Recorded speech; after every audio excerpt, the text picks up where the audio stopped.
Welcome to left and right. ఎన్నికల హామీలను ఒక్కొక్కటిగా నెరవేరుస్తున్నామంటున్నారు ముఖ్యమంత్రి చంద్రబాబు నాయుడు. అందులో భాగంగానే కాపులకి రిజర్వేషన్ అంశంలో స్పష్టతతో బిల్లు తీసుకొచ్చామని చెప్తున్నారు. ఓవైపున ఇబ్బందులు ఎదురవుతున్న అన్నింటినీ పరిష్కరించేందుకోసం, కాపులకు జరుగుతున్నటువంటి అన్యాయాన్ని పూర్తి స్థాయిలో సరిదిద్దేందుకోసమే తమ ప్రయత్నం అని చెప్తున్నారు. ఆయన ఏమంటున్నారు ఒకసారి చూద్దాం. 2016 జస్టిస్ మంజునాథన్ గారితో ఒక కమిషన్ కాన్స్టిట్యూట్ చేసాం. ఇది కూడా మీరు చూస్తే under section 3 of the Andhra Pradesh commission for backward class act 1993 కింద ఈ కమిషన్ వేయడం. దీనికి ఒక చరిత్ర కూడా ఉంది అధ్యక్ష. ఒకసారి పూర్వోపరాలకు అందరం పోవాల్సిన అవసరం ఉంది. నిన్న మీరు చూస్తే అధ్యక్ష, మేము వచ్చిన తర్వాత దీనికి ఒక కమిషన్ వేసి ఒక పద్ధతి ప్రకారం అధ్యక్ష, నాకు ఎవరు చెప్పలేదు, ఎవరు కోరలేదు. నేను ఆ రోజు టర్మ్స్ ఆఫ్ రెఫరెన్స్ ఇచ్చినప్పుడు చాలా స్పష్టంగా ఇచ్చాను.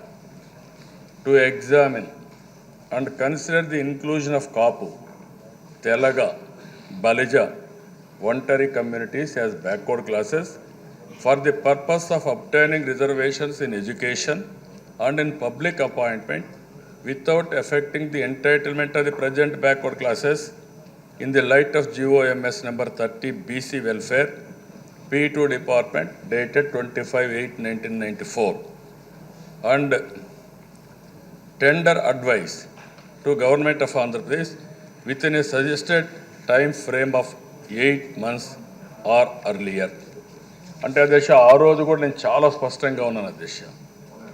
తెలుగుదేశం పార్టీకి వెన్నెముక బీసీలని ఎట్టి పరిస్థితుల్లో కూడా ఎక్కడా నిర్లక్ష్యానికి గురి చేసే సందర్భం ఉండదు.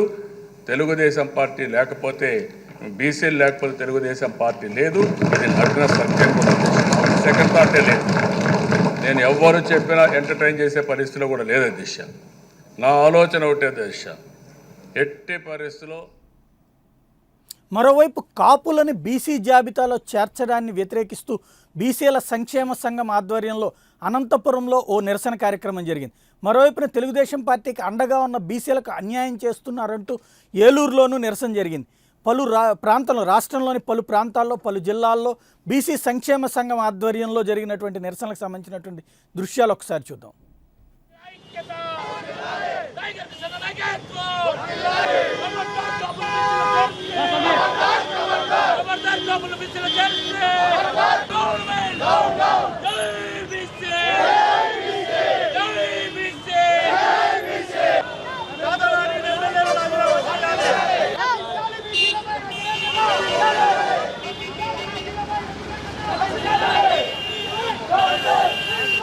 నిజంగా ఈ ప్రభుత్వానికి ఏమాత్రం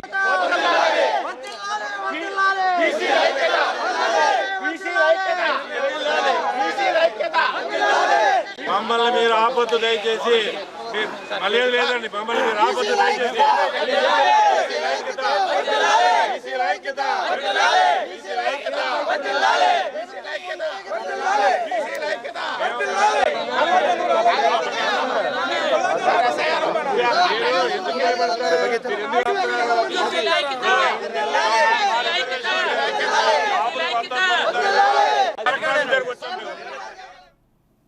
ఓవైపు తెలుగుదేశం శ్రేణులు, తెలుగుదేశానికి సంబంధించినటువంటి నాయకులు సంబరాలు జరుపుకుంటున్నటువంటి వేళ, మరొక వైపున అదే పార్టీ తరపున శాసనసభ్యుడిగా ఉన్నటువంటి బీసీ సంఘం నేత కృష్ణయ్య ఆధ్వర్యంలో నడిచేటువంటి సంక్షేమ సంఘం ఆధ్వర్యంలోనే ఈ రోజున పెద్ద ఎత్తున నిరసన కార్యక్రమాలు జరుగుతున్నాయి. ఈ రెండు ఒకే చోట ఒకే సమయంలో జరుగుతుండటమే విశేషం. అసలు ఎందుకు ఇలా జరుగుతోంది? ఇంకొక వైపున మంజునాథ కూడా తాజాగా లేవనెత్తినటువంటి అభ్యంతరాల వెనకాల ఉన్నటువంటి వాస్తవాలేంటి? ఈ అంశానికి సంబంధించినటువంటి చర్చలో పాల్గొనేందుకు ప్రస్తుతం మనతో ఉన్నారు గొట్టిపాటి రామకృష్ణ, తెలుగుదేశం పార్టీ నాయకులు, డాక్టర్ మారేష్, బీసీ సంక్షేమ సంఘం రాష్ట్ర అధికార ప్రతినిధి, బేతు రామ్మోహన్, కాపునాడు రాష్ట్ర అధికార ప్రతినిధి, ఎంసీ దాస్, రాజకీయ విశ్లేషకులు. ముందుగా మారేష్ గారు, అసలు మీ పార్టీకి సంబంధించినటువంటి, అంటే మీ సంఘానికి నాయకుడే తెలుగుదేశం పార్టీ ఎమ్మెల్యే, అట్లాంటిది మీకే ఎందుకు ఈ నిరసన వ్యక్తం చేయాల్సినటువంటి అవసరం వచ్చింది? బీసీలకి 50% రిజర్వేషన్లు అట్లాగే ఉంచుతూ, అంటే బీసీ కానీ ఎస్సీ ఎస్టీ కానీ దీంట్లో ఎక్కడ క్రాస్ కాకుండా అదనంగా 5% అని పెట్టినప్పుడు ఇంకా మీకు వచ్చినటువంటి అభ్యంతరం ఏంటి? సాయి గారు, ముందుగా మీకు ధన్యవాదాలండి. ముందుగా ఇక్కడ ఆర్ కృష్ణయ్య గారు తెలుగుదేశం ఎమ్మెల్యే అంటే బీసీలకు ముఖ్యమంత్రి పదవి అన్న సందర్భంలో ఆయన పార్టీలోకి వెళ్ళడం జరిగింది. గెలిచిన తర్వాత మళ్ళీ నెక్స్ట్ డే నుంచే బీసీ కండ వేసుకొని బీసీ సంక్షేమం కోసం, బీసీ కార్యక్రమాల కోసం చేస్తున్నటువంటి వ్యక్తి మా జాతీయ అధ్యక్షుడు ఆర్ కృష్ణయ్య గారు. అయితే ఈరోజు నిజంగా నిన్న కేబినెట్ సమావేశంలో తీసుకున్న నిర్ణయాలు కానీ, ఇవాళ ఉదయం దాన్ని ఆమోదించిన తీరు కానీ, అసెంబ్లీలో జరిగిన చర్చ కానీ, ఇవాళ బీసీలు ఆంధ్రప్రదేశ్లో బీసీ జాతి చరిత్రలోని ఇది ఒక చీకటి రోజుగా మేము అభివర్ణిస్తున్నాం. ఎందుకంటే కాపుల్ని బీసీలో చేర్చడం వల్ల వాళ్ళకి రాజకీయ రిజర్వేషన్లు లేవు, కేవలం విద్యా ఉద్యోగాల్లో రిజర్వేషన్లు అంటే అది ఎవరిని మభ్యపెట్టడానికి మాట్లాడుతున్నారో మాకైతే అర్థం కావట్లేదండి. ఎందుకంటే ఇక్కడ మీకు ఒక ఉదాహరణ అండి. ఇవాళ స్థానిక సంస్థల్లో 34% రిజర్వేషన్లో ఏబీసీడీలకి వర్గీకరణ లేదు, చట్టబద్ధత లేదు. రాజశేఖర రెడ్డి గారి టైంలో ముస్లిమ్స్లకు కూడా 4% రిజర్వేషన్ ఇచ్చినప్పుడు ఆయన కూడా అంతే విద్యా ఉద్యోగాలు అని చెప్పేసి ఇచ్చారు. విద్యా ఉద్యోగాలని తర్వాత ఇచ్చిన తర్వాత వాళ్ళకి 4% రిజర్వేషన్లు ఇస్తే ముస్లిం సోదరులు 4% కాకుండా టోటల్ 34%లో పోటీ చేశారు. దానిలో భాగంగా ఉదాహరణ వాళ్ళ గుంటూరు జిల్లా పరిషత్ చైర్మన్ మనకి జానీమూని కానీ, అనంతపురంలో మొన్నటి వరకు చేసిన చమన్ గారు కానీ, ఈ రెండు కూడా బీసీ కోటాలో వచ్చినటువంటి జిల్లా పరిషత్ చైర్మన్లు అండి. వర్గీకరణకు చట్టబద్ధత లేనప్పుడు కాపులకు కూడా 5% పెట్టాం, 50% దాటలేదు, బీసీలకు వచ్చిన ఇబ్బంది లేదంటే వాళ్ళకి 5%తో ఎంటర్ అయితే రేపు ఈ 34%లో పోటీ చేయరని గ్యారంటీ ఏమైనా ఉందా? అంటే చట్టంలో అది స్పష్టత ఇచ్చామంటే స్పష్టత వర్గీకరణ ఇక్కడ చట్టబద్ధత లేదు కదా సార్. ఇప్పుడు ఏబీసీడీలో ఏ ఇంతే పోటీ చేయాలి, బి ఎంతే చేయాలని వర్గీకరణ చట్టబద్ధత ఉంటే మీరు అన్నట్లుగా సరే ఆ 5%లోనే వాళ్ళు పోటీ చేస్తారు అనుకోవచ్చు. లేదు కదా. అలాంటప్పుడు ఎవరిని మోసం చేయడానికి ఇది? ఇవాళ నేను తెలుగుదేశం ప్రభుత్వాన్ని, గౌరవ ముఖ్యమంత్రి చంద్రబాబు నాయుడు గారిని కోరుతున్నాను. మీరు మాట మీద నిలబడే వ్యక్తులుగా కాపులకి హామీ ఇచ్చాను కాబట్టి నేను నెరవేరుస్తానని అంటున్నారు. అదే మీ టీడీపీ ఎన్నికల మేనిఫెస్టోలో బీసీలకు ఇచ్చినటువంటి అంశాలు దాదాపు 63 అంశాలు పైగా ఉన్నాయి. చిన్న ఉదాహరణ, శాలివాహనులు, కుమ్మరులు, కుండలు చేసుకునే వాళ్ళకి ఆయా ప్రాంతాల్లో వాళ్ళకి సంబంధించి మట్టికి సంబంధించి కొన్ని ఎకరాలు మేము కేటాయిస్తాం ప్రభుత్వం ఉంది.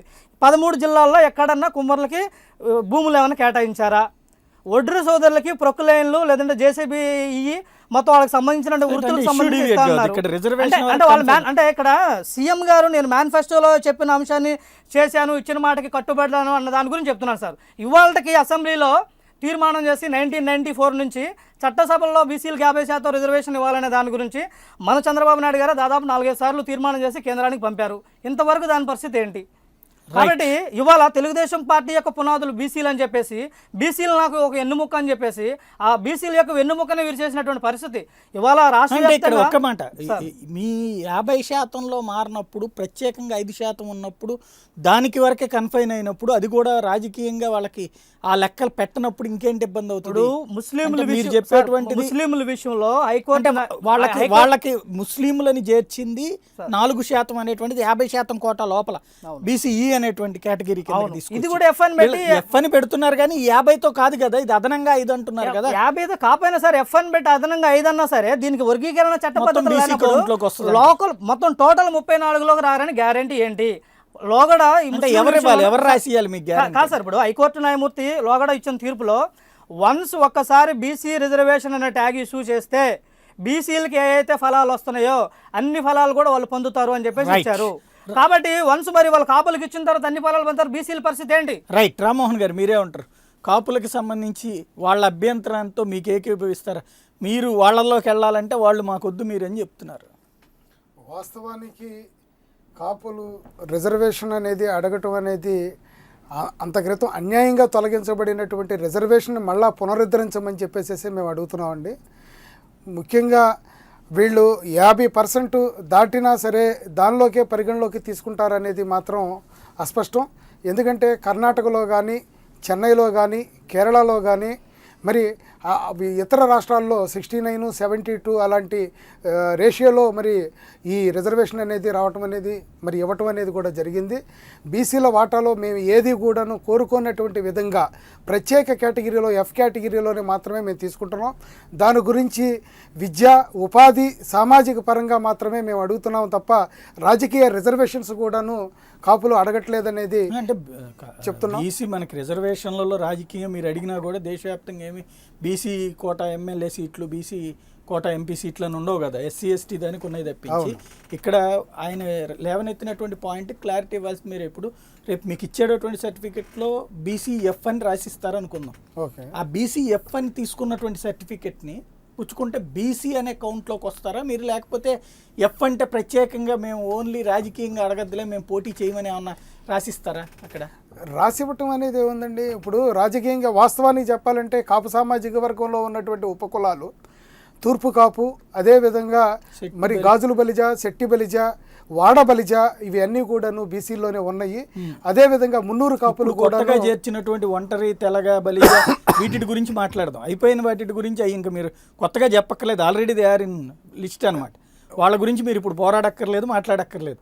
ఇప్పుడు మీకు కావాల్సినటువంటిది తాజాగా ఇవాళ తీసుకొచ్చినటువంటి ఈ సెక్షన్స్ మాకొద్దు, వాళ్ళని పెట్టడం వల్లనే మీకు వ్యతిరేకంగా ఓ పక్కన మీరేమో సంబరాలు చేస్తున్నారు, ఓ పక్కన వాళ్ళు ఏమో నిరసన చెప్తున్నారు. వాళ్ళకి అన్యాయం చేసి మాకు ఇవ్వమని చెప్పేసి మేము ప్రభుత్వాన్ని కూడా కోరలేదండి. మరి అదనంగా ఇస్తానని చెప్పేసి స్పష్టమైనటువంటి హామీ ఇచ్చినటువంటి చంద్రబాబు నాయుడు గారు చిత్తశుద్ధితోటి మేము చేయమని చెప్పేసి అడిగాం. ఆయన దానికి మేము కట్టుబడి ఉన్నామని చెప్పేసి కూడాను మరి మా యొక్క వెనుకబాటుదనాన్ని కూడాను ఆయన మంజునాథ కమిషన్ రిపోర్టు ద్వారా 13 జిల్లాలు కూడాను తిరిగి మా యొక్క ఆర్థిక స్థితిగతులన్నీ కూడా గమనించి ఇవ్వటం అనేది జరిగింది. మంచి పాయింట్ చెప్పారు. మంజునాథ కమిటీ ఇచ్చినటువంటి నివేదికకి సంబంధించి ఒక కాంట్రవర్సీ నడుస్తోంది. సభ్యులు నివేదిక ఇచ్చారంటూ ఈ రోజున క్యాబినెట్లో తీర్మానం చేయడం, ఆ వెంటనే అసెంబ్లీలో పెట్టి తీర్మానాన్ని కూడా ఆమోదించారు. కానీ జస్టిస్ మంజునాథ తాను ఏం చెప్పారన్నటువంటిది చూసే ముందు ఒక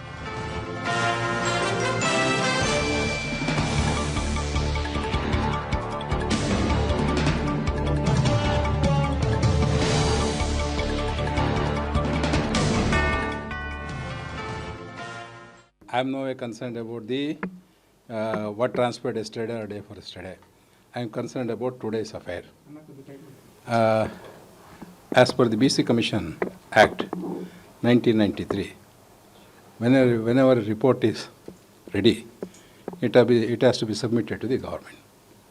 There is a procedure for that. That is, the entire commission members, chairman members, have to sit together and discuss about the report prepared either by the chairman or by the members. Then we have to pass a resolution. After passing the resolution, the proceedings has to be sent to the government along with the report. Then only it can be considered as the report of the commission. As a chairman also, I have no right to submit any report to the government directly. Therefore, legally, I am submitting the report prepared by the commission with the signature of the members along with the dissenting report prepared by them. Since from tomorrow onwards CM will not be available in station, we have authorized our member secretary, Mr. Krishnamohan Garu, to submit the report of the commission to the chief secretary. If he is not available, to the secretary to the department of. Now we are going to you have authorized our secretary to submit the report to the government. Then only it will be considered as a report of the commission. If anyone has given the report on their own, legally it cannot be considered as a report of the commission. That I have said it, no, they have directly sent it. But as per law, they are supposed to draw the proceedings, which we have drawn today, enclosing their dissenting report along with the report of the commission, we are forwarding to the government. అది justice Manjunatha చేసినటువంటి సంచలన వ్యాఖ్యలు. నిన్నటి నుంచి ఒక high drama చోటు చేసుకుంది. అసెంబ్లీలో చర్చకి పెట్టబోయేటువంటి బీసీలకు కాపులకు సంబంధించినటువంటి రిజర్వేషన్ బిల్లు, ఆ బిల్లుకి ప్రాతిపదిక మంజునాథ కమిషన్ ఇచ్చినటువంటి నివేదిక, ఆ నివేదిక ఆధారంగా ఇదంతా కూడా చేస్తున్నామని ప్రభుత్వం చెప్పడం, ఆ వెంటనే మంత్రులందరూ కాపులకు రిజర్వేషన్లు వచ్చేసినాయి అంటూ ప్రజాప్రతినిధులతో సహా కేకులు కట్ చేసి సంబరాలు జరుపుకోవడం. ఈ నేపథ్యంలో మరొక వైపు బీసీ సంఘాల ఆందోళనకి దిగటం. అయితే అసలు నేను ఏ నివేదిక ఇవ్వలేదని మంజునాథ స్వయంగా చెప్తున్నారు. ఇచ్చినటువంటి నివేదికకి సంబంధించి స్పష్టత కూడా ఇస్తున్నారు. నివేదికని రేపు ఇవ్వబోతున్నాం, ఆ ఇచ్చేది కూడా ఒక అధికారి ద్వారా పంపించబోతున్నామని తేల్చి చెప్తున్నారు. సభ్యులు విడిగా ఇచ్చేటువంటిది చెల్లబోదని కూడా ఆయన చెప్తున్నారు. అసలు ఈ మొత్తం వ్యవహారానికి కారణం ఏంటి, జరుగుతున్నటువంటి నిరసనల వెనక బాధ్యత ఎవరిది? ఈ అంశానికి సంబంధించి మనతో ఫోన్ లైన్లో మాట్లాడేందుకు ఆర్ కృష్ణయ్య జాతీయ బీసీ సంఘం అధ్యక్షులు, ప్రస్తుతం తెలుగుదేశం పార్టీ తరపున తెలంగాణలో శాసనసభ్యులుగా కూడా ఉన్నారు. వారు ఫోన్ లైన్లో సిద్ధంగా ఉన్నారు. నమస్తే కృష్ణయ్య గారు. నమస్తే కృష్ణయ్య గారు, ఏమంటారు? మంజునాథ మాటలు విన్నారు, మీ సంఘాల ఆగ్రహం ఆవేదన విన్నారు, ఏం చేయబోతున్నారు మీరు? అంటే నాకు ఈ ఫోన్ లో సార్ వినిపించలేదు, అయినా మీరు చెప్పిన దాన్ని బట్టి అర్థం చేసుకున్నా. ఇప్పుడు ప్రభుత్వము ఆదర బాదరగా మంజునాథ కమిషన్ రిపోర్ట్ ఇవ్వకున్నా కాపులను బీసీ జాబితాలకు కలపాలనేటువంటి రాజకీయ ఉద్దేశం సరైనటువంటిది కాదు. ఒకటి, కాపులను బీసీ జాబితాలకు కలపాలంటే ఇప్పుడు ప్రభుత్వం ఏం చెప్తుంది, నేను సపరేట్ గ్రూప్ పెట్టినా విద్యా ఉద్యోగాలను పెడుతున్నాము అని చెప్పి ప్రకటిస్తున్నారు. కానీ రేపు స్థానిక సంస్థల రిజర్వేషన్లలో బీసీలు కాపులు కలిస్తే స్థానిక సంస్థల్లో జిల్లా పరిషత్తులు, మండల పరిషత్తులు, ఎంపీటీసీలు, జడ్పీటీసీలు, గ్రామ పంచాయతీ సర్పంచులు, అదేవిధంగా మున్సిపల్ కార్పొరేషన్లు ఏ ఒక్కటి కూడా కాపులతోటి బీసీ కోటా కింద వచ్చే పోస్టులను కాపులతో పోటీ పడి వాళ్ళు గెలవలేరు. అందుకే బీసీలు అందరూ ఆందోళన జరుగుతున్నారు దాని మీద. అందుకే మేము దీన్ని తీవ్రంగా వ్యతిరేకిస్తున్నాం. దాని మీద ప్రభుత్వం మేము వేసే ప్రశ్నలకు జవాబు కూడా చెప్పే స్థితిలో లేదు, చెప్పడం లేదు. వాళ్ళు అసెంబ్లీలో సుదీర్ఘంగా చెప్పారు కదా, అసెంబ్లీలో సుదీర్ఘంగా చంద్రబాబు నాయుడు మాట్లాడారు. చాలా బాధ్యతాయుతంగా చేశాము, 50%లో ఎలాంటి ఇబ్బంది లేకుండా బీసీ సోదరులకు ఎట్లాంటి కష్టము లేకుండా చేశామని. అట్లాగే మీ పార్టీకి సంబంధించినటువంటి మంత్రులు కానీ ప్రజాప్రతినిధులు కానీ చంద్రబాబు చాలా బాధ్యతాయుతంగా చేశారని కేక్ కూడా కట్ చేశారు.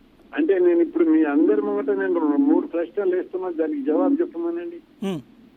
ఇప్పుడు స్థానిక సంస్థల్లో విద్యా ఉద్యోగాలనే కాపులకు రిజర్వేషన్లు ఉంటాయి, స్థానిక సంస్థల్లో ఉన్నాయని చెప్పాడు. రాజకీయ రిజర్వేషన్లు ఉన్నాయని చెప్పారు. కానీ రేపు దీనికి ఇంతకు పూర్వమే ముస్లింలను ముస్లిం మైనార్టీలను బీసీ జాబితాలో కలిపారు. అప్పుడు ఆ జీవోలో కూడా విద్యా ఉద్యోగాలనే ముస్లింలకు రిజర్వేషన్లు ఉంటాయి, స్థానిక సంస్థల్లో ఉన్నాయని చెప్పారు.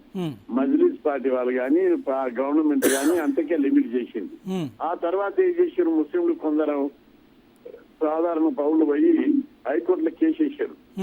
మాకు స్థానిక సంస్థల్లో పోటీ చేసే రాజకీయ రిజర్వేషన్ లో మాకు అవకాశం కల్పించాలంటే హైకోర్టు అప్పుడు జడ్జిమెంట్ ఇచ్చేసింది. ఒక్కసారి ఏ కులానికైనా బీసీ ట్యాగ్ ఇస్తే, బీసీ జాబితాలు కలిపితే బీసీలకు వచ్చే అన్ని అవకాశాలు, రిజర్వేషన్లు, ఇతర సదుపాయాలు, అవకాశాలు, బెనిఫిట్స్ అన్ని కూడా వీళ్ళకి ఇవ్వచ్చు అని చెప్పి జడ్జిమెంట్ ఇచ్చింది. అప్పుడు మున్సిపల్ గ్రేటర్ హైదరాబాద్ లో సర్పంచులలో ముస్లింలందరూ పాల్గొన్నారు. హైదరాబాద్ లో బీసీ కోటా కింద 50 సీట్లు కేటాయిస్తే 35 సీట్లు 36 సీట్లు ముస్లింలే తీసుకున్నారు. బీసీలకు ఎవరికి రాలేదు ఏ కులానికి. ఇప్పుడు కూడా రేపు కాపు సోదరులకు స్థానిక సంస్థల రిజర్వేషన్లలో మొత్తం వాళ్ళే పోటీ చేస్తే ఒక వడ్డెర, ఒక మత్స్యకారుడు, ఒక కుమ్మరి, కమ్మరి, వడ్రంగి, ఓ గొర్రె కాపరుడు, నేత కార్మికుడు, గీత కార్మికుడు, ఇంకా చిన్న చిన్న కులాలు ఉప్పర, మేదర లాంటి, లద్దాపు, దూదేగల ఇట్లాంటి ఏ కులం కూడా వీళ్ళతో పోటీ పడలేరు. ఒక్క చిన్న పదవి కూడా బీసీ రాదని మా బీసీలందరూ, ఆంధ్రప్రదేశ్ లో ఉన్న బీసీలందరూ ఆందోళన చెందుతున్నారు. ఇది ఒక పాయింట్. ఇక కేంద్రంలో కూడా ఓబీసీ రిజర్వేషన్ల గ్రూపులు లేవు. కాపులకు సపరేట్ గ్రూప్ పెట్టే అధికారము మన రాష్ట్ర ప్రభుత్వానికి లేదు. అక్కడ కేంద్ర స్థాయి ఐఏఎస్, ఐపీఎస్ లాంటి ఉద్యోగాలు ఈ రోజు బ్యాంక్ ఆఫీసర్లు బీసీలకు వస్తున్నాయి.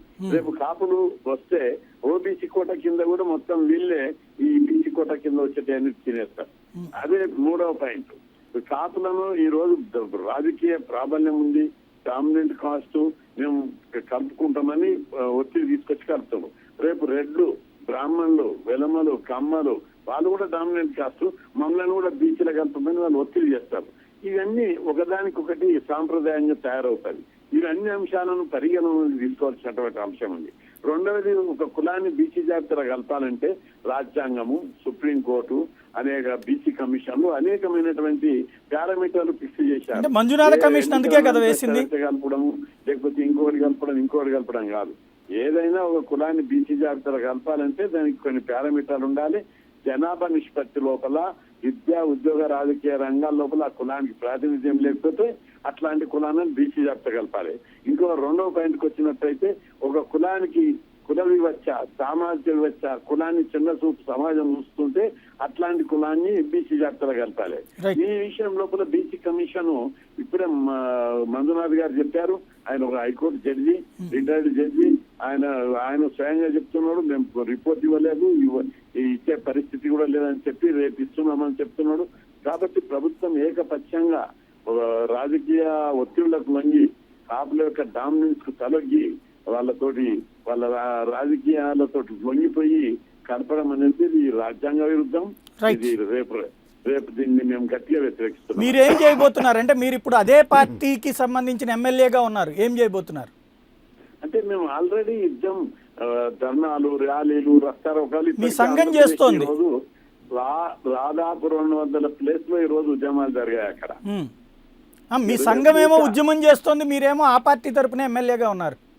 అంటే నేను ఒక బీసీ నాయకుడిని, 44 ఏళ్ల నుంచి బీసీ ఉద్యమాలు చేస్తున్నా. అవును, ఒకే ఒక కాదు, బీసీలకు ముఖ్యమంత్రి పదవి ఇస్తామన్న ఒక కాజు తోటి ఎమ్మెల్యే పోటీ చేశాము.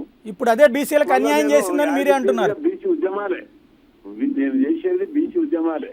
నేను బీసీల కోసం అనేక త్యాగాలు చేశాను.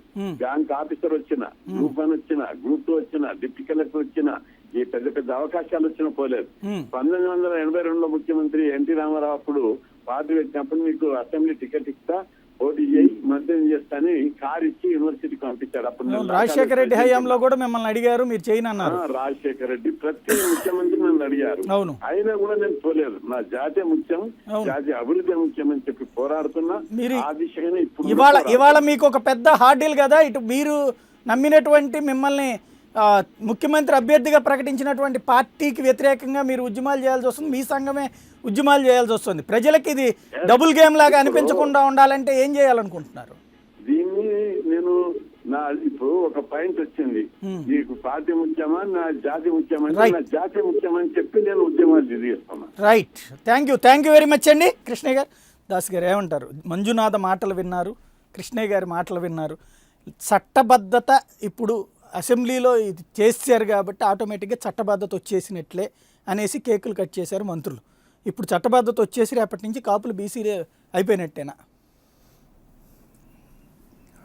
తొందరపడి కోయిల ముందే కూసింది అన్నట్లుగా రిపోర్ట్ రాకుండా అసలు అసెంబ్లీలో అనౌన్స్ చేయడం అనేటువంటిది అందులో ఔచిత్యం లేదు. ఇచ్చేశారని చెప్పారు, చేశారు. ఇక రెండవది, అసెంబ్లీలో రిజల్యూషన్ పాస్ చేసి సెంట్రల్ గవర్నమెంట్కి పంపించారు. అక్కడ ఆమోదం రావాలి, అంతవరకు దీనికి రాజకీయ ముద్ర పడదు. చేత బహుశా ఈ ఆందోళనలు అన్నీ కూడా అనవసరమేమో అనిపిస్తుంది నాకు. అయితే ఆందోళన ఉంటుంది, అలజడి ఉంటుంది. ఇప్పుడు 50% నుంచి 55%కి వెళ్ళింది. ఇది ఒక మంచి పరిణామం అనుకుంటున్నాను. ఎందుకంటే కొద్దిగా పెరిగితే మొత్తం రిజర్వేషన్స్ పోయే అవకాశం ఉంది, పోవాలి కూడాను. కారణం ఏంటంటే ఆర్థికంగా వెనకబడిన ఎవరికైనా సరే సహాయం చేయడం అనేటువంటిది దేశం యొక్క ధర్మం. అది నువ్వు పలానా కుటుంబంలో పుట్టావు కాబట్టి, లేదా పలానా జాతిలో పుట్టావు కాబట్టి. దురదృష్టవశాత్తు ఏమిటంటే మనకి రాజ్యాంగంలో మతం హక్కు ఉంది, ఏ మతాన్నైనా స్వీకరించవచ్చు, కానీ నాకు నచ్చిన కులాన్ని స్వీకరించడానికి అవకాశం లేదు. అది పుట్టుకతో అటాచ్ చేశారు. అది అసలు అంబేద్కర్ గారు కలలుగన్నటువంటి దేశం ఏమిటంటే జాతి రహిత దేశం. ఆయన 10 ఏళ్ల వరకు అసలు కులం పోవాలని చెప్పి, రిజర్వేషన్లు 10 ఏళ్ల తర్వాత పోవాలని చెప్పి ఆయన ఆశిస్తే ఆయన పేరుతో ఇవాళ ఉద్యమాలు చేస్తున్నారు. ఇది బహుశా ఈ రిజర్వేషన్లు అనేటువంటి 50 నుంచి 55కి వెళ్ళాయి. ఇప్పుడు బీసీలకేమో 29 నుంచి 34కి వెళ్ళాయి. ఇవి ఇంకా మరికొన్ని కులాలు. ఇక్కడ మీరు ఇందాక మంజునాథ మాటలు విన్నారు, అలాగే అసెంబ్లీలో ఇవాళ జరిగింది చూశారు. మంజునాథ్ ఏమో యాజ్ పర్ యాక్ట్ ప్రకారం, ఆయన ఒక మాజీ న్యాయమూర్తి, యాజ్ పర్ యాక్ట్ ప్రకారం అయితే కనుక తప్పనిసరిగా ఎవరైనా సరే ఒక కమిటీ వేసినప్పుడు ఆ కమిటీ నివేదిక చైర్మన్ ఆధ్వర్యంలో ఇవ్వాలా. దాంట్లో డిసెంట్ ఉంటే ఆ డిసెంట్ కూడా దాంతోపాటు కలిపి పంపిస్తాం, ఫైనల్ నివేదిక అనేది నా నుండి వెళ్ళాలి అని ఆయన చెప్తున్నారు. కానీ అందులో ఉన్నటువంటి మెజారిటీ 3-1 నిష్పత్తి ప్రకారం చూస్తే 3 సభ్యులు ఇచ్చినటువంటి నివేదికే మాకు ఫైనల్ అనేసి దాని ప్రాతిపదికన వాళ్ళు ఇచ్చిన రికమెండేషనే మంజునాథ కమిషన్ నివేదికగా నిన్న కేబినెట్ తీర్మానం చేసేసింది. ఆ నివేదిక ఆధారంగా వాళ్ళ అసెంబ్లీలో చట్టం చేసేసారు. ఇది లీగల్గా స్టాన్సిటీ అండి. దానికి చట్టబద్ధత ఉండదు. ఎందుచేతనంటే ఏ కమిటీ అయినా సరే చైర్మన్ సంతకం లేకుండా అక్కడ మామూలుగా మళ్ళీ మెజారిటీ మైనారిటీ కాదు, అందులో డిసెంట్ ఎంతమంది అయినా సరే వ్యక్తపరచవచ్చు. కానీ చైర్మన్ సంతకం లేకుండా, అంతేకాదు ఆ రిపోర్ట్లో అందరూ సంతకం పెట్టాలి విత్ ఏ డిసెంట్ నోట్. ఇప్పుడు అందులో 5 సభ్యులు ఉంటే చైర్మన్తో సహా మిగతా సభ్యులు అందరూ సంతకం చేసి ఈ రిజల్యూషన్కి, ఈ తీర్మానానికి నేను వ్యతిరేకం, నేను దీంతో ఆమోదించడం లేదు. ఇప్పుడు సుప్రీంకోర్టు జడ్జిమెంట్లో కూడా జడ్జిమెంట్ ఇచ్చేటప్పుడు డిసెంట్ నోట్ పెడతారు. అలా కాకుండా అసలు రిపోర్ట్ ఇచ్చే అధికారం లేనటువంటి సభ్యులు రిపోర్ట్ మీద ఆధారపడి అసెంబ్లీలో ఒక తీర్మానం చేయడం అనేటువంటిది బహుశా ఇది మంచి సూచన కాదు అని నా అభిప్రాయం. రైట్. రామకృష్ణ గారు ఏమంటారు? తెలుగుదేశం పార్టీ ప్రజలకు ఏం చెప్దాం అనుకుంటుంది? ఇది రిజర్వేషన్లు వస్తాయనా రావనా? అలాగే బీసీల ఆందోళనని ఏ విధంగా మీరు చల్లార్చగలుగుతారు? తెలుగుదేశం పార్టీ ఒక్కటే మేము స్పష్టం చేయదలుచుకుంది, ఏదైతే మాట చెప్పామో మాట నిలబెట్టుకునేటువంటి పార్టీ. మా నాయకుడు ఆనాడు ఎన్టీ రామారావు గారు కానీ, ఈనాడు చంద్రబాబు నాయుడు గారు కానీ, మేము ఏదైతే హామీలు ఇచ్చామో ఆ హామీలను ఎన్నికల కోసమే కాకుండా ప్రతి సందర్భంలో కూడా నిలబెట్టుకునేటువంటి పార్టీగా ఉంది అనేది ఇది మరోసారి నిరూపితమైంది.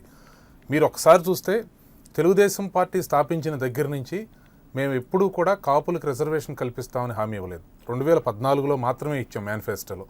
గతంలో 94లో జీవో 30 ఇచ్చినటువంటి విజయభాస్కర్ రెడ్డి గారు కానీ, లేదా అది కోర్టులో కొట్టేశారు, నామకే వాస్తు ఇచ్చారు, గాలికి పోయింది. దాని తర్వాత వచ్చినట్టు రాజశేఖర రెడ్డి గారు 2004లో మేనిఫెస్టోలో పెట్టి 2 సార్లు అధికారంలోకి వచ్చి కానీ కనీసం దాని గురించి ఊసెత్తనటువంటి పరిస్థితి.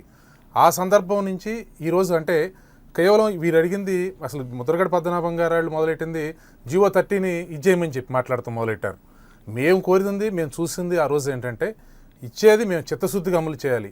ఇది ఎవరో అడిగితే ఎవరికో చెప్తే మేము చేయలేదు. మంచి పదం వాడారు, చిత్తశుద్ధి.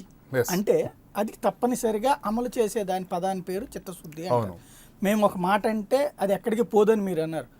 మాదిగలకు కూడా అదే మొక్క చెప్పారు ఇంతకుముందు, వర్గీకరణ చేసి తీరతామని. ఇక్కడ చేశారు, అక్కడ పోయింది. ఈ రోజు వరకు కూడా చివరికి మీ మీదనే, మీ వెంట వచ్చి మీకు ఓట్లు వేసిన వాళ్ళే మీకు వ్యతిరేకంగా పోరాడుతున్నారు. అట్లాగే రాష్ట్రం విడిపోవడానికి వీల్లేదని అసెంబ్లీలో కూడా తీర్మానంలో మీరందరూ భాగస్వామి అయ్యారు. రాష్ట్రం 2 అయింది, అది కూడా చూసాం. ఇదంతా చిత్తశుద్ధి అనే పదానికి అర్థం అక్కడ వస్తుందా? అంటే ఇక్కడ కూడా మీకు చాలా క్లియర్గా తెలుసు, భారతదేశంలో చదువుకొని ఇంతకుముందు అంటే పోనీ చదువుకున్న వాళ్ళు తక్కువ ఉన్నారు కాబట్టి మీరు ఏం చెప్తే అది వినేవాళ్ళు. ఇప్పుడు దాదాపుగా 100కి 90 మంది చదువుకుంటున్నారు. చదువుకోపోయినా పాపం టీవీల పుణ్యం అని డైరెక్ట్గా వింటున్నారు కాబట్టి అవగాహన అవుతుంది. ఇక్కడ జరుగుతున్నది ఏంటి? 50% రిజర్వేషన్లు మించొద్దని మన సుప్రీంకోర్టు చాలా స్పష్టంగా చెప్పింది. ఈవెన్ రాజస్థాన్, మధ్యప్రదేశ్, ఏది కేంద్రంలో అధికారంలో ఉన్న పార్టీలు నాయకత్వం వహిస్తున్నటువంటి రాష్ట్రాల రిజర్వేషన్, గుజరాత్ విషయంతో సహా క్లియర్గా వాళ్ళంత పవర్ చేతిలో పెట్టుకుని కూడా కోర్టు చెప్పినటువంటి మాటకు కట్టుబడి కూర్చోవాల్సి వచ్చింది. మీరు ఇవాళ లేదు మీకేం కాదు 50 ఎట్టాగా ఉంటుంది 55 అంటే ఇది జనాల్ని మాయ చేయడం, మోసం చేయడం కాదా? కాదు. ఇప్పుడు ఉదాహరణకి చిత్తశుద్ధి అనేది మీరందరూ ఎగ్జాక్ట్ కరెక్ట్. ఉదాహరణకి ఆ రోజు రాష్ట్ర విభజనప్పుడు కిరణ్ కుమార్ రెడ్డి గారు రాష్ట్ర శాసనసభలో ఒక ముఖ్యమంత్రిగా ఉండి చేసినటువంటి పోరాటాల్లో మన చిత్తశుద్ధిని అంగీకరించాలి. అది చిత్తశుద్ధి అంటే అది చెప్పడానికి. అంటే అలాగా కిరణ్ కుమార్ రెడ్డికి మళ్ళీ ప్రొజెక్ట్ చేసుకుని నేను ఇట్లా కట్టుబడి ఉన్నానని వెనక మాత్రం రాష్ట్రం విడిపోయిన సరే చూస్తూ ఉండాలి. కాదు, ఈ రోజు నిర్ణయాలు తీసుకున్నటువంటి వారు ప్రజా నిర్ణయాలకి భిన్నంగా ఉంటే రాజకీయ పరిణామాల్లో రాజకీయ పార్టీలు ఏ విధంగా అవుతాయో కూడా ఉదాహరణ అదే. అంటే ఒక అంశం మీద చిత్తశుద్ధిగా ప్రయత్నం చేస్తూ ఉంటే రాష్ట్ర ప్రజలు ఎలా వెన్నంటే ఉంటారు, రాష్ట్ర ప్రజలు ఆ చిత్తశుద్ధిని శంకించేటువంటి, చిత్తశుద్ధిని అడ్డుకునేటువంటి వ్యక్తుల పట్ల లేదా వ్యవస్థల పట్ల ఏ విధంగా ఉంటారు అనేది ఎలా ఉంటుంది. సో అది ఒక ఉదాహరణ. మేము చెప్పేది ఇన్ని సంవత్సరాలు మాట్లాడినవారు, దశాబ్దాల తరబడి మాట్లాడినవారు, ఈ రోజు మేము దానికి ఎటువంటి పరిస్థితుల్లో చట్టబద్ధత కల్పించాలి. ఇప్పుడు ఇవాళ నమ్మేశాము అందరం, మీకు చాలా చిత్తశుద్ధి ఉంది, కాపులకి రిజర్వేషన్ కల్పించాలని, బీసీలలోకి చేర్చాలని చిత్తశుద్ధి ఉంది. అక్కడ బీసీలో ఒక ప్రశ్న రైజ్ చేశారు, వాళ్ళకేం జవాబిస్తారు? నిన్నటిదాకా మీ పార్టీని మీరు అన్నట్టుగా చౌదరీల పార్టీ అని మేము అనుకోవట్లేదు, ఇక్కడ బీసీలే. బీసీల పార్టీ మా అని బీసీల వెన్నెముక. నమ్మాం. బీసీల ఇవాళ వెన్నెముక. ఆ బీసీలు బీసీల మీకు వెన్నెముక. వ్యతిరేకంగా మాకు- పోరాడుతున్నారు. ఆయన ఒక పాయింట్ రైజ్ లేదు, చేశారు. వాళ్ళ- అందులో మీ ఎమ్మెల్యేనే పాయింట్ రైజ్ చేశారు. వాళ్ళు- పార్టీ ముఖ్యమా జాతి ముఖ్యమా అంటే నాకు జాతి ముఖ్యమని వాళ్ళు ఒక నిమిషం, తెలిసారు. ఒక్క నిమిషం. చిత్తశుద్ధి గురించి ఆయన నేను చెప్పండి. ఒకసారి- చిత్తశుద్ధి గురించి నేను ఒక మాట అడుగుతానండి. ఇవాళ ఒక పక్కేమో ఇవాళ బీసీ కమిషన్ చైర్మన్ అంటే అది ఒక రాజ్యాంగబద్ధ హోదా అయినటువంటి పదవి అండి. నామినేటెడ్ పోస్ట్ కదా, అది రాజ్యాంగబద్ధ హోదా పదవి చైర్మన్. ఇవాళ చైర్మన్ గారు రిపోర్ట్ ఇవ్వకుండానే ముగ్గురు కమిషన్ సభ్యులతో ఆ రిపోర్ట్లు తీసుకొని ఇవాళ ప్రజాస్వామ్యంలో అసెంబ్లీ అన్న ఒక కేబినెట్ సమావేశం అన్న ఒక ఉన్నత విలువలతో ప్రజలకి కొంత నమ్మకం ఉంది, గౌరవం ఉంది. నిన్న ఈరోజు కార్యక్రమాలతో అసెంబ్లీ మీద కానీ కేబినెట్ సమావేశం కాదు కానీ జనాలంతా అవహేళన చేస్తున్నారు. ఇంతకు మించి నయవంచన ఏమైనా ఉందా? చిత్తశుద్ధి అంటున్నారు. కమిషన్ చైర్మన్ నేను రిపోర్ట్ ఇవ్వలేదని ఆయన చెప్తుంటే సభ్యులు ఇచ్చారని చెప్పి సాక్షాత్తు ముఖ్యమంత్రి స్థాయి వ్యక్తి ఈ రోజు దాదాపు 4 గంటల అసెంబ్లీ సమయాన్ని వృధా చేసి అన్నదమ్ముల్లాగా ఉన్నటువంటి కాపులు బీసీలని మళ్ళొకసారి రెచ్చగొట్టి రాష్ట్రంలో అలజడిని సృష్టించడం ఎంతవరకు సబు? ఇదేనా చిత్తశుద్ధి? బీసీలే పార్టీకి ఎన్నుముక్క అన్నారు. ఏం చేస్తున్నారు బీసీలకి? బీసీల పార్టీకి ఎన్నుముకున్నారు. నిన్న కాక మొన్న సార్ వారం క్రితం కూడా గొట్టిపాటి గారిని చెప్పండి, ఆన్సర్ చేయండి. మీకు కొంత మీరు కూడా ఒక నాయకత్వంలో ఉన్నారు. బీసీ నాయకత్వాలకు వహించేటప్పుడు వాళ్ళకి కూడా ఎడ్యుకేట్ చేయండి. ఎలా ఎడ్యుకేట్ చేయాలో మీరు మీకున్న అనుమానమే చెప్తున్నారు. మంజునాథ్ కమిటీ గురించి ఆయన మాట్లాడినటువంటి మాటలు కరెక్ట్ కాదు. ఎందుకు ఎలా కరెక్ట్ కాదంటే ఒక న్యాయవాది కూడా చెప్తున్నాను. ఆయనకి ఆల్రెడీ స్టిపులేటెడ్ టైం ఒక టైం చెప్పాం. అంటే మేము 6 సంవత్సరాల తర్వాత ఇస్తాను, నాకు తీరలేదు, నేను సంతకం పెట్టలేదు అనే మాట ఉంటే కుదరదు. అది అప్పుడు మెజారిటీ సభ్యుల యొక్క కమిటీకి ఇన్ టైం లో చెయ్యకపోతే ఎక్స్టెండ్ చేస్తారా లేదా అనేది యూ హ్యావ్ ద రైట్. ఒకవేళ ఎక్స్టెండ్ చేయకపోతే దీన్ని ఇదిగో వీళ్ళు ఇట్లా జాగు చేస్తున్నారు కాబట్టి దీన్ని రద్దు చేస్తారు, వేరే నివేదిక వేరే వాళ్ళతో వేస్తున్నామని చెప్పాలి. అదే మెజారిటీ సభ్యుల యొక్క నివేదికతో చేయొచ్చు. డీమ్డ్ టు యాక్సెప్టెన్స్ అనేది ఒక పదం వాడతారు. ఇదే కాదు, మీరు ఏ కమిటీస్ అని గుర్తుపెట్టుకోండి.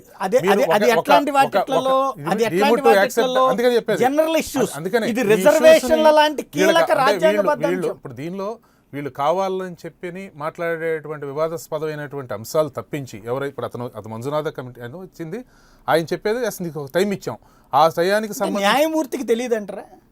చాలా విషయాలు తెలియదు, చాలా విషయాలు అందరికీ తెలవాలని ఉండదు. అది మళ్ళీ సెకండ్ చంద్రబాబు గారు ఇప్పుడు నాలెడ్జ్ న్యాయమూర్తి గారికి తెలియదు, మాజీ ఆయన తీసుకుంటారుగా. ఇప్పుడు లీగల్ ఆస్పెక్ట్ లీగల్ దీనిలో తీసుకునే కదా అన్ని ఉంటదా. ఇప్పుడు ఫర్ ఎగ్జాంపుల్ మీరు ఒక న్యాయవాదిగా కూడా చేస్తున్నారు. హైకోర్టులో ఒక బెంచ్ ఉంటుంది, 3 జడ్జిలు ఉంటారు. అందులో 3 జడ్జిల్లో 2 ఒక తీర్పుని వ్యతిరేకించవచ్చు, ఒకళ్ళు అనుకూలంగా ఉండొచ్చు. ఫైనల్గా తీర్పుని ఎవరు చదవాలా? చైర్మనే, ఎవరైతే బెంచ్ హెడ్ ఎవరు ఉంటారో వాళ్ళే చదువుతారు. దాంట్లో ఫైనల్గా దీంట్లో వీళ్ళకి అనుకూలంగా తీర్పు వచ్చిందని చెప్తాను. నేను అనేది అది ఎవరి ద్వారా జడ్జిమెంట్ ఫైనల్ అథారిటీ ఎవరుంటారు? ఈవెన్ రీసెంట్గా సుప్రీంకోర్టులో చలమేశ్వర్కి అట్లాగా డైరెక్ట్గా ఇచ్చిన దాన్ని తోసిపుచ్చుతా సుప్రీంకోర్టు చీఫ్ జస్టిస్ చేసినటువంటి వ్యాఖ్యలు కూడా అట్లాంటి అంత సీరియస్ గా అందరికీ తెలిసింది. ఆయన 3 సార్లు నివేదిక ఇవ్వాలని చెప్పి కోరటం జరిగింది.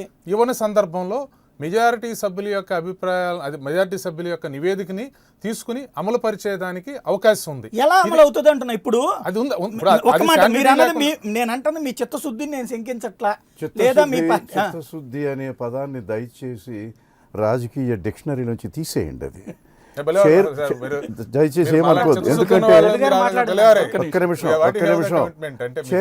చైర్మన్ సంతకం లేకుండా వ్యాలిడిటీ ఉంటుందని వాదిస్తే అది చిత్తశుద్ధి ఏమవుతుంది? అంటే కాన్స్టిట్యూషన్ డ్రాఫ్ట్ కమిటీ అంబేద్కర్ సంతకం పెట్టకుండా రాజ్యాంగం అయిపోతుందా? రాజ్యాంగం డ్రాఫ్ట్ కమిటీ చైర్మన్ అంబేద్కర్ గారు సంతకం పెట్టకుండా ఇండియన్ కాన్స్టిట్యూషన్ తయారైపోతుంది. సంతకం పెట్టట్లేదు అన్న దానికి నాదొకటి సార్. ఇప్పుడు చంద్రబాబు నాయుడు గారి గవర్నమెంట్లోనే బీసీ కమిషన్ కోసం ఏర్పాటు చేసినటువంటి కమిషన్ చైర్మన్ గారు వేరే గవర్నమెంట్ లో వేసిన చైర్మన్ గారు కాదు కదా. సంతకం పెట్టట్లేదు అంటే ఇంకొకటి సార్, సంతకం పెట్టట్లేదంటే నిజంగా హాస్యాస్పదం. ఇంకొకటి సాయి గారు మీ ద్వారా ఈ గవర్నమెంట్ అడుగుతున్నాను. ఇప్పుడు రవి గారు అంటున్నట్టు మెజార్టీ సభ్యులు ఉంటే అది అవుతుంది అని చెప్పేసి అంటున్నారు. కేబినెట్ లో మంత్రులు ముఖ్యమంత్రితో సంబంధం లేకుండా మంత్రులు వెళ్ళి గవర్నర్ కలిస్తే ఆ బిల్లు పాస్ అవుతుందండి? రైట్, మంచి ఆ బిల్లు పాస్ అవుతుందా చెప్పండి దీనికి సమాధానం. కాదు, ఇంకొక విశేషం అండి, ఇప్పుడు ఆయన రేపు సబ్మిట్ చేస్తానంటున్నాడు. వాళ్ళు ఏం అది అసలు ఎంత నయవంచన సార్. రేపు వాళ్ళు మొత్తం నేను చూస్తున్నారు. సబ్మిట్ చేస్తాను. ఆయన చైర్మన్ గారు ఒక పక్క నేను రిపోర్ట్ ఇవ్వలేదు, నేను సోమవారం రిపోర్ట్ ఇస్తున్నాను అని చెప్పి చెప్తున్న సందర్భంలో అంటే ఈయనకి అవగాహన లేకుండా మాట్లాడుతున్నారు. అవగాహన దాన్ని నమ్మినప్పుడు మీరు ఎందుకు ఆందోళన చేస్తా ఉన్నారు? దేనికంటే ఆందోళన చేస్తాం సార్. ఇప్పుడు ఎందుకంటే మా రిజర్వేషన్ దెబ్బతింటున్నాయి, మా జాతికి పెను ప్రమాదంలో పడుతుంది, ఆందోళన చేస్తాం. అవగాహన లేదన్నారు. దేని మీద లేదు అవగాహన చెప్పండి. ఇక్కడ వాదిస్తున్నారు శానిటీ లేదు, దానికి ఇచ్చినటువంటి నివేదిక విలువ లేదు. సార్, ఒక పక్క చైర్మన్ గారు చెప్తున్నారు కదా సార్, ఒక పక్క చైర్మన్ గారు ఏం చెప్తున్నారు? మీ గవర్నమెంట్ ఏర్పాటు చేసిన చైర్మన్ వేరే గవర్నమెంట్ సందర్భం వచ్చినప్పుడు మాట్లాడాల్సిందే. సందర్భం కాదు సార్. చెప్పేదండి సార్, మీరు ఎదురు బదులు మాట్లాడుకునేది కాదు. ఇప్పుడు మీరు ఆ నివేదిక ఇచ్చేటటువంటి వ్యవహారం కరెక్ట్ కాదు, అది న్యాయబద్ధంగా లేదని మీరు విశ్లేషకులు మాట్లాడుతున్నారు. ఇంకా ఉంటే ఆ డౌట్ ఉంటే మీ మనసులో ఉన్నటువంటి పాయింట్ ని వాళ్ళు ఉద్దేశిస్తున్నారు. మీరు ఒకవేళ ఉంటే ఒకవేళ వాళ్ళకి ఏమైనా అనుమానం ఉంటే ఎందుకు చేస్తున్నాం తెలుసండి. ఇవాళ వాస్తవంగా ప్రభుత్వం ఇక్కడ తీర్మానం చేసి సెంట్రల్ గవర్నమెంట్ కు పంపిన న్యాయ వ్యవస్థలో అది అవ్వదని గత చరిత్రలో చాలా ఉన్నాయి. బీసీలుగా మాకు ఎలాంటి ఇది లేదు. కాకపోతే ఇవాళ బయటపడింది ఎవరో తెలుసండి, తెలుగుదేశం పార్టీ బీసీల పార్టీ అంటున్నారు. ఇవాళ బీసీల పక్షాలు ఉన్నారా, కాపుల పక్షాలు ఉన్నారా? మీరు బీసీల పక్షాలు ఉన్నారా, కాపుల పక్షాలు ఉన్నారా? అన్యాయం కాదు సార్. ఇవాళ క్యాబినెట్ ఇప్పుడు చెప్తున్నారు కదా, ఇప్పుడు అందులో కలిపేస్తే వాళ్ళు కూడా అందరికి కలిపి వచ్చేస్తున్నారు. సాయి గారు ఇక్కడ మీరు ఒక్క మాట ఆయన ఏం మాట్లాడుతున్నారు? ఇది అవదని మాకు తెలుసండి, ఇది అసలు కేంద్ర ప్రభుత్వంలో అవదు. మరి ఇంకా మీకెందుకు మీరెందుకు మాట్లాడుతూ ఉన్నారు? మీ స్టాండ్ మీకు ఇబ్బంది లేకుండా పాయింట్ గొట్టిపాటి గారు అంటున్న పాయింట్ ఏంటంటే, ఎలాగూ కాదు అంత ఇల్లీగల్ గా జరిగింది అంటున్నారు కదా, మీరు ఏ కోర్టులోనే ఛాలెంజ్ చేసుకుని దాన్ని ఆపించుకోవచ్చు కదా, అనవసరంగా రోడ్డు అంటే పరోక్షంగా అంతే కదా, అది కాదనే కాన్సెప్టే కదా. ముఖ్యమంత్రి గారు రాష్ట్ర అభివృద్ధి ఒక మాట మీరు చెప్తాను.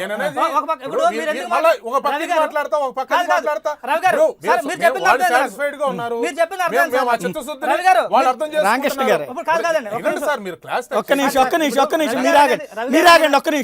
ఇక్కడ రామకృష్ణ ఒక్క పాయింట్ నేను అనేది ఒక్కటి, మీరు ఇచ్చే స్పష్టత పబ్లిక్ అందరూ చూస్తున్నారు. పబ్లిక్ అందరూ చూస్తున్నప్పుడు మీరు చెప్పింది వాళ్ళకి జెన్యూనిటీ అనిపించాలి. ఇక్కడ జెన్యూనిటీ ఏం కావాలంటే, అదనంగా 50% మించి 55% అనేటువంటిది ఈవెన్ మీరు అన్నటువంటి తమిళనాడు లాంటి చోట్ల కూడా సాధ్యం కాదని సుప్రీంకోర్టు రివ్యూ పెట్టింది. ఇంకోటి, అప్పట్లో తమిళనాడులో కానీ ఆయా రాష్ట్రాల్లో చేసింది రాజ్యాంగ సవరణ ద్వారా. ఇప్పుడు ఇందాక ముద్రగడ పద్మనాభం అడిగింది కూడా సెక్షన్ 9లో పెట్టమని చెప్తున్నారే, అప్పుడు మాత్రమే సాధ్యమని చెప్తున్నారు. రాజ్యాంగంలో సెక్షన్ 9 అనేటువంటిది ఒకటి యాడ్ చేసి 70లో పెట్టింది అక్కడగా.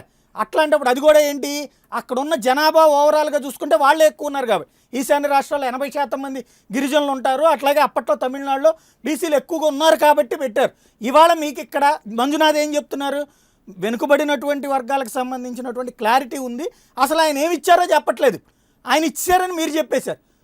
ఇవి రెండూ కూడా పరస్పర విరుద్ధమైనటువంటి వ్యవహారం కదా.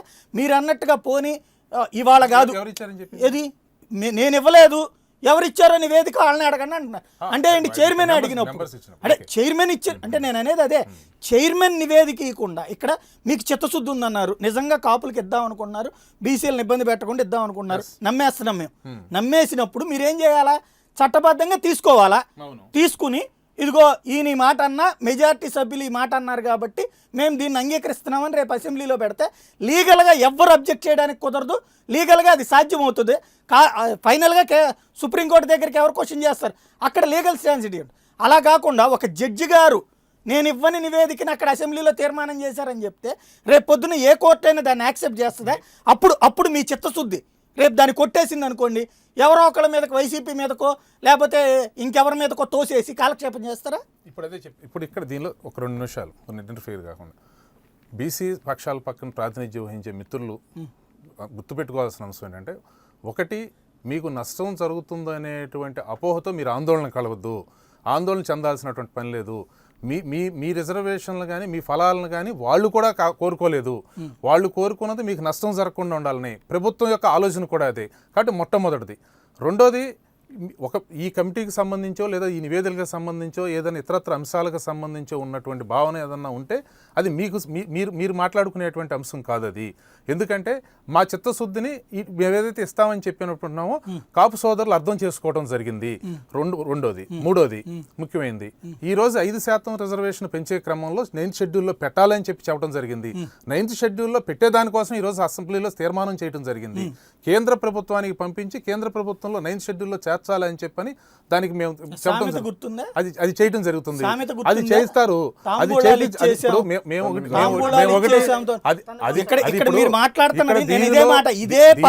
ఇదే పదం 10 ఏళ్ల క్రితం అసెంబ్లీలో 10-15 ఏళ్ల క్రితం జరిగింది. మాదిగలకు సంబంధించి వర్గీకరణలో కావాలని చెప్పిన రోజున కూడా ఇదే పదం ప్రభుత్వాన్ని నెగ్గతీసి పట్టుకుని తీసుకొచ్చి పెడతామని. ఆ రోజున మీరు అధికారంలో ఉన్నటువంటి పార్టీల్లో భాగస్వాములుగా ఉండి మీ వల్ల కాల. ఆ తర్వాత అది కాంగ్రెస్ మీదకి తోశారు. ఇవాల్టికి కూడా మీ వల్ల కాని పని. ఇవాల్టికి కూడా మేము దానికి కట్టుబడి ఉన్నామంటూ నేను అనేది ఇక్కడ 2 పాయింట్లలో క్లియర్గా లీగల్గా ఉంది. ఒకటి చట్టబద్ధమైన నివేదిక కాదు, రెండవది రిజర్వేషన్ క్రెడిటేరియాని దాటింది. ఈ రెండింటినీ కూడా ప్రజలకు ఎట్లా జడ్జ్ చేసి చెప్తారు? ఇద్దరిని మోసం చేయడం కాదా? అటు బీసీలని కాపుల్ని. ఇప్పుడు ఎవరైనా విమర్శకులు కానీ ఈ విషయాల మీద అనుమానం ఉన్నవారిని కానీ నేను సూటిగా అడిగేది ఒకటే, ఇక్కడ దాకా ఎందుకు తీసుకురాలేపారు ఎవరైనా? ఇక్కడ దాకా చంద్రబాబు నాయుడు గారు తీసుకొచ్చారు. ఇక్కడ దాకా చంద్రబాబు నాయుడు గారు తీసుకొచ్చిన దాన్ని గౌరవించాల్సింది పోయి అభినందించాల్సింది పోయి కాకపోతే ఈ అభినందనకి నేను అనేది అభినందించేటప్పుడు ఎప్పుడు అభినందిస్తారు? ఎప్పుడు అభినందిస్తారు?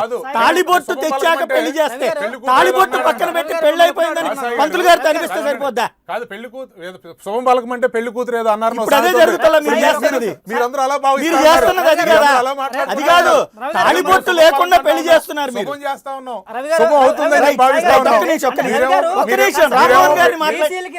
బీసీలకి నష్టం జరగకుండా మీ ఇద్దరు ఒక్క నిమిషం రామ్మోహన్ గారు, మీ దృష్టిలో ఇప్పుడు లీగల్గా ఇట్లాంటి ప్రాబ్లమ్స్ ఏమున్నా సరే రిజర్వేషన్లు వచ్చేస్తున్నాయి, మేమందరం రేపటి నుంచి బీసీల్లో ఉన్నాం, రేపటి నుంచి మేము మా పిల్లలందరికీ కూడా బీసీ చదువులు బీసీలకు సంబంధించినటువంటి రిజర్వేషన్ లెక్కన ఉద్యోగాలు వచ్చేస్తాయి అని మీరు నమ్ముతున్నారా?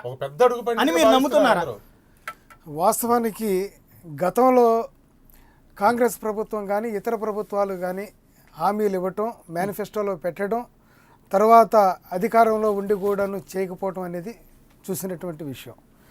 ముఖ్యంగా ఇప్పుడు 2014 తర్వాత చంద్రబాబు నాయుడు గారు ఇచ్చినటువంటి హామీ మేరకు ఈ రోజున చేయటానికి నేను చిత్తశుద్ధితోటి నేను కాపులకి చేస్తానని చెప్పేసి అంటాం.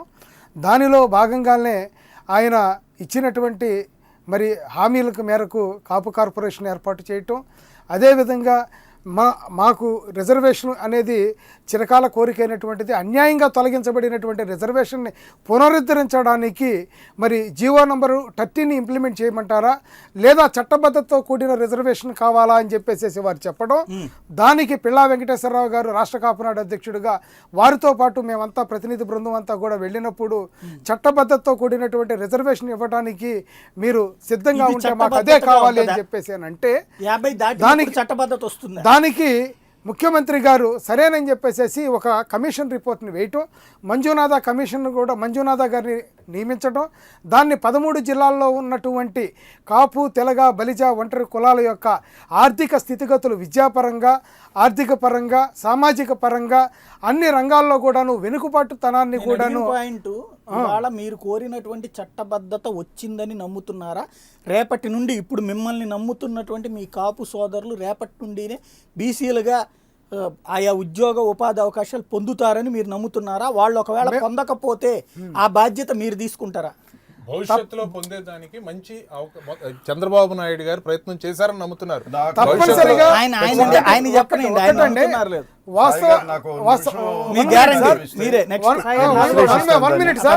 ఇప్పుడు ఈ విషయంలో మీరు నమ్ముతున్నారని అడుగుతున్నా. గతంలో ఏ ప్రభుత్వం చేయనటువంటి దాన్ని 10 అడుగుల్ని మీరు నమ్ముతున్నారు. కానీ నేను అడిగింది దాన్ని మీరు నమ్మడం మీరే కాదు, నేను కూడా నమ్మేస్తున్నాను 10 అడుగులు. కాకపోతే ఈ 11వది కీలకమైన మెట్టు పనికొస్తుందా లేదా? తప్పనిసరిగా పనికొస్తుంది. దీన్ని షెడ్యూల్ 9లో కేంద్రంలో చేయించాల్సినటువంటి బాధ్యత కూడా చంద్రబాబు నాయుడు గారు, బీజేపీ ప్రభుత్వం కూడా. మీరు చెప్పండి దాస్ గారు. ఇది రాజ్యాంగానికి సంబంధించినటువంటి విషయం. ఆర్టికల్ 16 ఆర్టికల్ 1 ఆ తర్వాత షెడ్యూల్ 9లో చేర్పించడం అనేటువంటిది. ఇక్కడ ఏమిటి అంటే, ఒకటి ఇచ్చినటువంటి రిపోర్ట్కేమో చట్టబద్ధత లేదు, దాన్ని మళ్ళీ చట్టబద్ధ లేదంటారు సార్. లేదు ప్రభుత్వం ఎందుకంటే చట్టబద్ధత ఉంది. చైర్మనే ఖండించారు ఖండిస్తున్నాడు. దాన్ని. ప్రపంచంలో ఎక్కడా కూడా ఇంతవరకు భారతదేశ చరిత్రలో కానీ ప్రపంచ చరిత్రలో కానీ చైర్మన్ సంతకం పెట్టని రిపోర్ట్ ఏది కూడా చట్టబద్ధత కాలేదు. చేత అంతేకాకుండా ఇవాళ తొందరగా చేయవలసినటువంటి అవసరం ఏమిటి? ఆయన నేను రేపు ఇస్తాను రిపోర్ట్ అంటున్నారు. ఆ రిపోర్ట్లో ఇదే ప్రతిపాదన చేయొచ్చు, రేపటి వరకు ఆగొచ్చు. లేదు రేపు 10వ తారీఖు ఒక డేట్ పెట్టారు కాబట్టి ఆందోళన జరుగుతుంది కాపు సంఘం నుంచి అని భయపడి తొందరపడి అట్లా అనుకుంటున్నారా? లేకపోతే ఇంకొక కోణం ఉంది. రేపు పొద్దున ఈ నివేదిక వచ్చింది అనుకోండి, మంజునాథ్ ఇచ్చేది అంటే అసలు మంజునాథ కమిషన్ వేసిందే కాపులకు రిజర్వేషన్ ఇవ్వడానికి అని తెలుగుదేశం ముందు నుంచి ప్రకటించి, చివరికి ఆ నివేదికలో కాపులకు రిజర్వేషన్ వద్దని వచ్చింది అనుకోండి, అదిగో ఇట్లాగా కావాలని చెప్పి తెలుగుదేశం నివేదికను అడ్డం పెట్టి అంటే కమిషన్ వేయడం ద్వారా కాపులకు అన్యాయం చేస్తుందని రేపు పొద్దున పొలిటికల్గా దెబ్బతింటుందన్న భయంతో ముందు జాగ్రత్తగా ఆ సమస్యను పరిష్కరించడం కోసం ఇలాంటి ఒక చాతుర్యంతో కూడిన ఎత్తుగడేశారు. అది చంద్రబాబు నాయుడు చక్కటి స్ట్రాటజిస్ట్ కాబట్టి రాజకీయంగానూ ఇబ్బంది లేకుండా అట్లాగే వ్యూహాత్మకంగానూ ఇబ్బంది లేకుండా కాపులకు రిజర్వేషన్ తెప్పించడానికి ఇట్లాంటి ఒక స్కెచ్ చేశారని ఏమని అనుకోవచ్చు. సాయి గారు, ఇక్కడ రెండు అనిశ్చితమైనటువంటి విషయాలు ఉన్నాయి. ఒకటేమో అసలు తీసుకున్నటువంటి నిర్ణయానికి చట్టబద్ధత ఉందా, రేపు కేంద్రానికి పంపిస్తే ఆల్రెడీ దాని మీద ఒక రూలింగ్ ఉంది, 50% ఎటువంటి పరిస్థితుల్లో మించడానికి వీలు లేదు, దేశంలో ఏ రాష్ట్రంలో కూడా 50% మించి ఇంతవరకు కూడా కేంద్రం ఆమోదించలేదు, దానికి సుప్రీంకోర్టు జడ్జిమెంట్ కూడా ఉంది కాబట్టి అక్కడ కూడా తిరస్కరింపబడుతుంది అనేటువంటి తెలుస్తోంది. రైట్.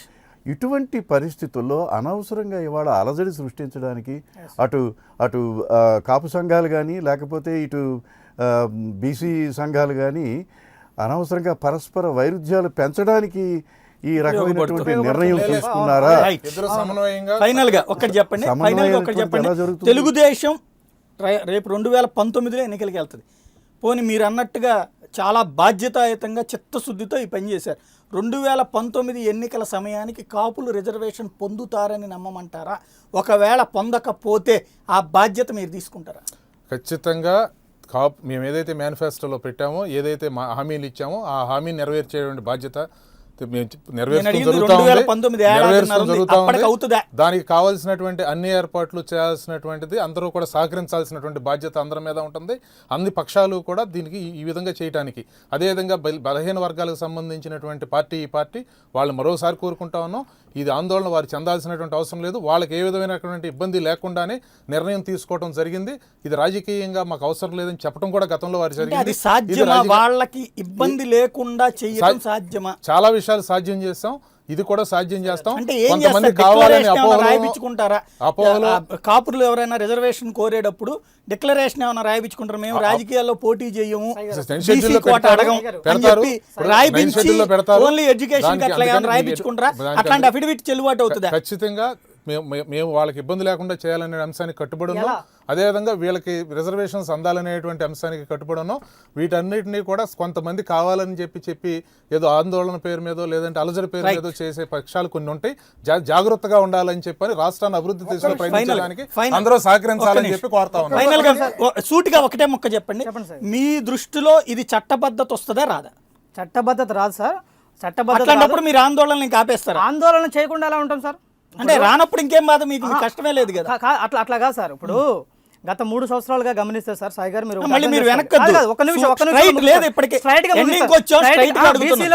బీసీల మీద ప్రేమ అంటున్నారు కదా, నేను ఈ రోజు చెప్తున్నాను, గత 3 అడిగింది మీరు మళ్ళీ మొదటికి వస్తున్నారు. ఇక్కడ సూటిగా అడుగుతున్నది, మీకు కష్టం నష్టం లేనప్పుడు ఇంకా ఆందోళన లేదు. మాకు కష్టం ఉంది, జాతి పెను ప్రమాదం, మీకు పడదంటున్నారు, మీకు ఇబ్బందే లేదంటున్నారు. అవును, తీర్మానం చేసి పంపించిన తర్వాత ఆ తీర్మానం ఆమోదయోగ్యం కాదని చెప్తున్నప్పుడు ఇంకా బాధ ఏంటంటే, బాధ ఏంటంటే ఒక పక్క చైర్మన్ కాదు సార్. ఇప్పుడు ఇవాళ రాష్ట్ర అభివృద్ధి జరగాలి, అభివృద్ధిలో ఎటువంటి భయం కాదు సార్, భయం కాదు.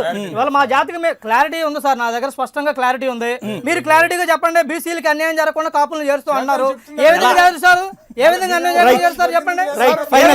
ఫైనల్ గా ఈ సాయి విషయంలో గారు ఒకటండి, ఇక్కడ గత 3 సంవత్సరాలు కూడా ఎప్పుడు కూడా కుల సంఘాలను కానీ బీసీ సంఘ నాయకులను కానీ ముఖ్యమంత్రి గారు పిలిచి మాట్లాడింది లేదు.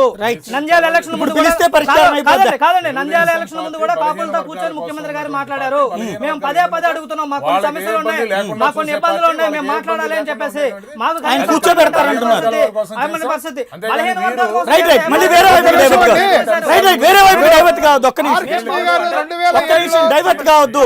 ఆర్ కృష్ణయ్య గారు హైదరాబాద్ లో పిళ్ళా వెంకటేశ్వరరావు మేమందరం కూడాను కాపునాడు ప్రతినిధులతోటి సమావేశమైనప్పుడు అప్పుడు బీసీ ఎస్సీ ఎస్టీ మైనారిటీ నాయకులందరితో కలిసినప్పుడు ఈవేళ సాధ్యమని మీరు నమ్ముతారు? 2019 లోపుగా కాపులు 55% రిజర్వేషన్లో 5% పొందుతారా, 55% రిజర్వేషన్లు అందుతాయని మీ వర్గానికి లేదా మీ జాతికి చెప్పబోతున్నారా మీరు?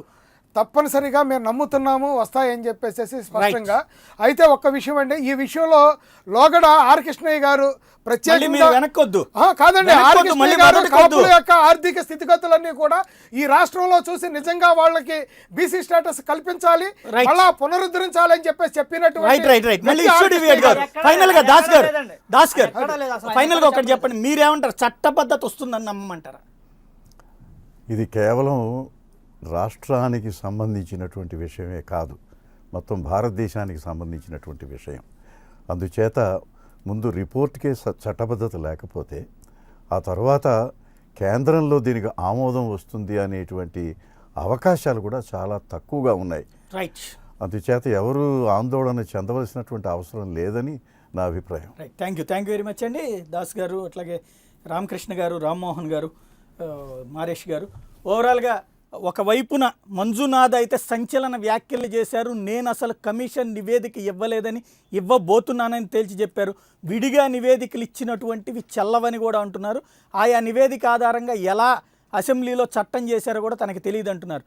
అయినా కూడా దానికి చట్టబద్ధత ఉంటుందని తెలుగుదేశం పార్టీ నమ్మమంటోంది. ఇంకొక వైపున దాన్ని నమ్ముతున్నామని కాపునాడుకు సంబంధించినటువంటి నేతలు చెప్తుంటే దీనికి వ్యతిరేకంగా ఉద్యమిస్తున్నటువంటి బీసీలతో పాటుగా విశ్లేషకులు మాత్రం ఇది సాధ్యం కాదని చెప్తున్నారు. మరి రానున్న రోజుల్లో ఏం జరుగుతుంది, ఆ మాటని ఎలా నిలబెట్టుకుంటారన్నది మనం చూద్దాం. ఇది అంశానికి సంబంధించి చర్చ. తాజా అప్డేట్స్ సరికొత్త బులెటిన్ మరి కాసేపట్లో మేము ఉంటుంది. చూస్తూనే ఉండండి ఏపీ 24/7.